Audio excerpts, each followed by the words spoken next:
Chapter 4. More on PowerPoint 2016. Learning Objectives. Editing Text, Formatting Text. Introduction. We have learnt the basics of MS PowerPoint in the previous class. Now, discuss more about the PowerPoint in this chapter. Editing text. Most presentations require some editing.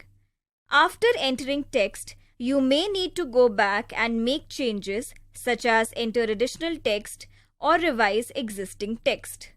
PowerPoint makes it easy to edit, copy, move and delete text as well as undo and redo actions. Fact file. To select all the text in a text box, press Ctrl+A. Copying and moving text.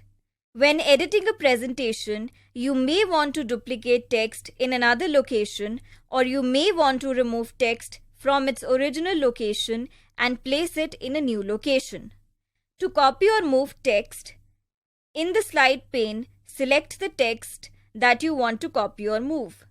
On the Home tab of the ribbon, in the clipboard group, do one of the following. To copy text, click the Copy button. To move text, click the Cut button.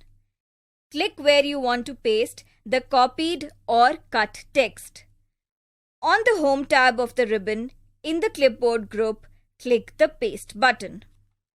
Replacing and deleting text. When editing a presentation, you can easily replace or delete the text on a slide. To replace text, in the slide pane, select the text that you want to replace. Enter the new text. To delete text, in the slide pane, select the text that you want to delete. Press the Delete key. Undo and redo actions. Whenever you make a mistake, you can easily reverse it with the Undo command. After you have undone one or more actions, the Redo command becomes available and allows you to restore the undone actions. To undo an action, on the Quick Access toolbar, click the Undo button or press Ctrl+Z keys. Redo an action.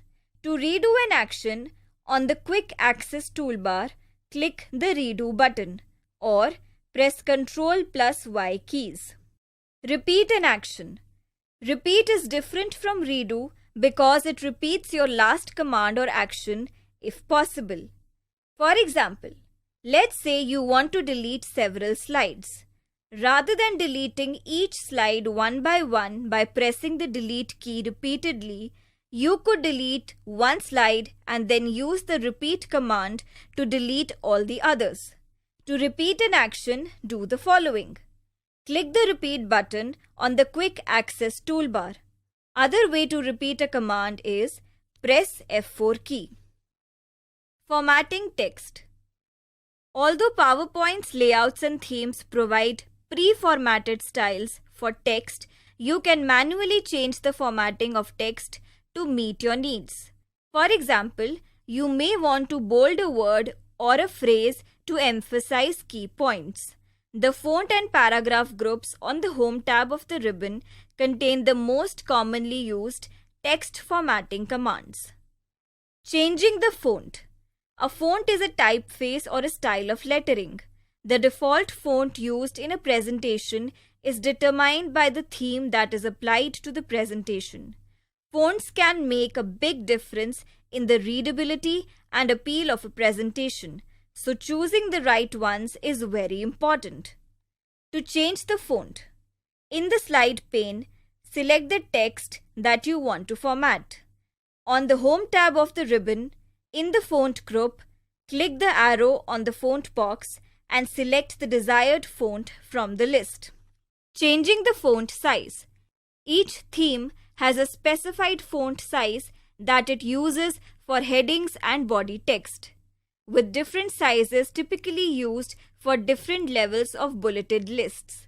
The size of the text is just as important as the font used in a presentation. For example, if the text is too small, the people at the back of a room may not be able to follow along.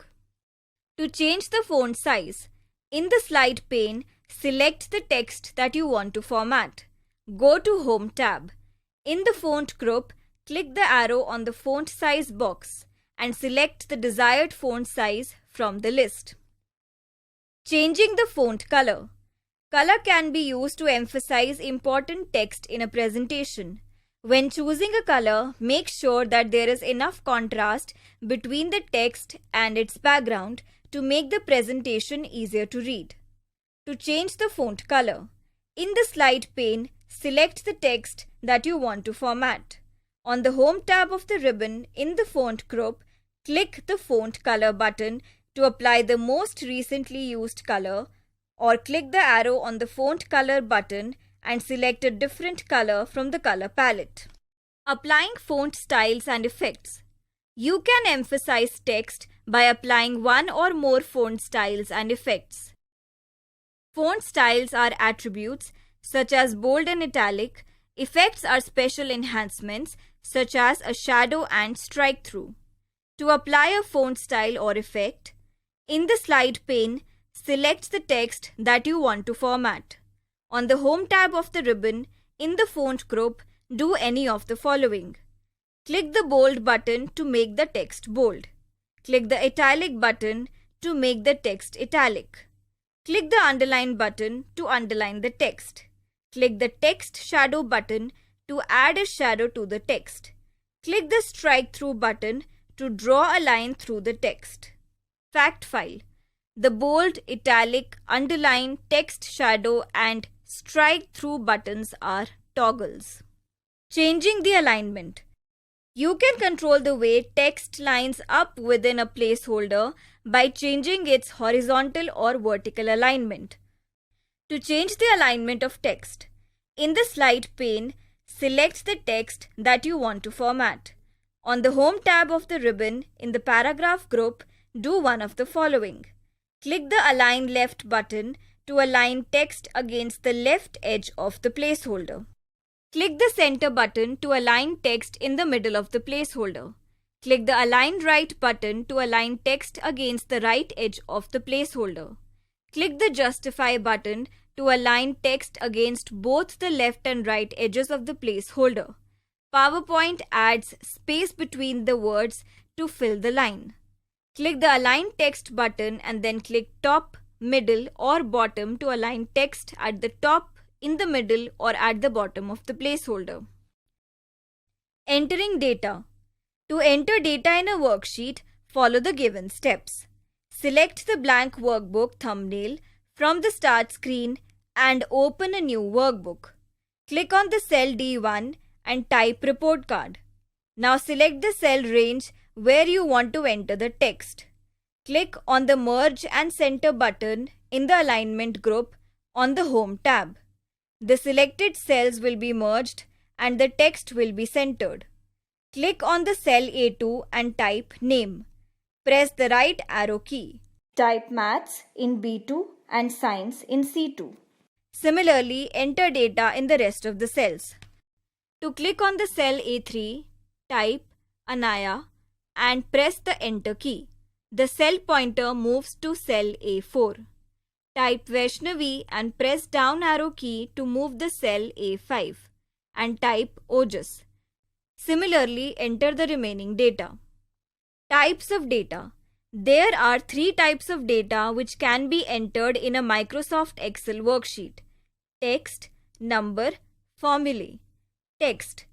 Text data includes alphabets, spaces and special characters. By default, text data is left aligned in a cell. Numbers. This type of data contains numerals from 0 to 9 and special characters like plus, dash, exclamation mark, $, percentage, ampersand, etc. By default, numbers are right aligned in a cell. Formulas. Formulas are mathematical equations to perform values in our worksheet. Formulas begin with an equal to sign. Performing calculations. MS Excel 2016 allows you to perform calculations on the data like addition, subtraction, multiplication and division, either using formulas or using functions. For example, to calculate the total marks in H3, type equal to B3 plus C3 plus D3 plus E3 plus F3 plus G3 and press the enter key. The sum of the values in the cells B3 to G3 is calculated and displayed in the cell H3. You can use either type uppercase or lowercase letters to enter cell address. AutoSum option of Excel provides you a quicker and easier way of performing calculations. Click on the AutoSum button present either on the Formulas tab or the Home tab. Excel suggests a range which we can either accept or select a different range. To make use of AutoSum option, move the cell pointer to cell H4. Click on the AutoSum button. Excel suggests the range B4 to G4. Accept the range by pressing the enter key. The sum of values in cells B4 to G4 is calculated and displayed in the cell H4. Working with a worksheet. Switching between worksheets. After adding a number of worksheets, you may need to switch between them. For this, use Ctrl plus page up and Ctrl plus page down key combination. Renaming a worksheet.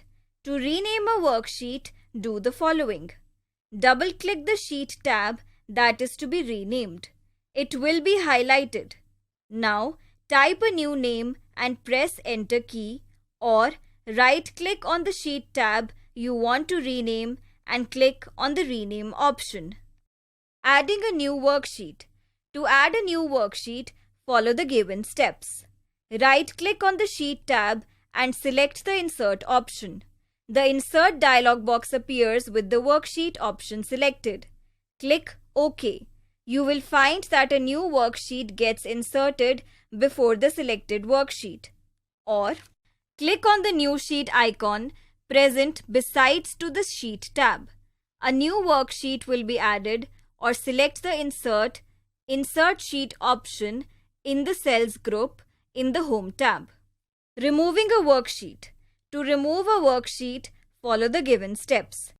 Navigate the mouse pointer on the Worksheet tab that is to be deleted. Right-click on the Sheet tab and select the Delete option, or select the Delete Sheet option in the Cells group on the Home tab. Saving a workbook. To save a workbook, follow the steps given below. Click on the File tab and select the Save As option. The Save As window will appear. Click on the Browse option. Browse the drive and folder where you want to save the workbook. Type the desired file name in the File Name text box. Click on the Save button. Fact file. The Excel file is always saved with an extension .xlx. Quick backup. Microsoft Excel is a spreadsheet software developed by Microsoft. The intersection of a row and a column is called a cell. An Excel workbook displays a single worksheet by default with the name Sheet 1. There are 3 types of data that can be entered in a worksheet. They are numbers, text, and formulas. Formulas are mathematical equations involving number values and operators used to perform calculations on a worksheet. You can do addition, subtraction, multiplication, and division by using either formula or function.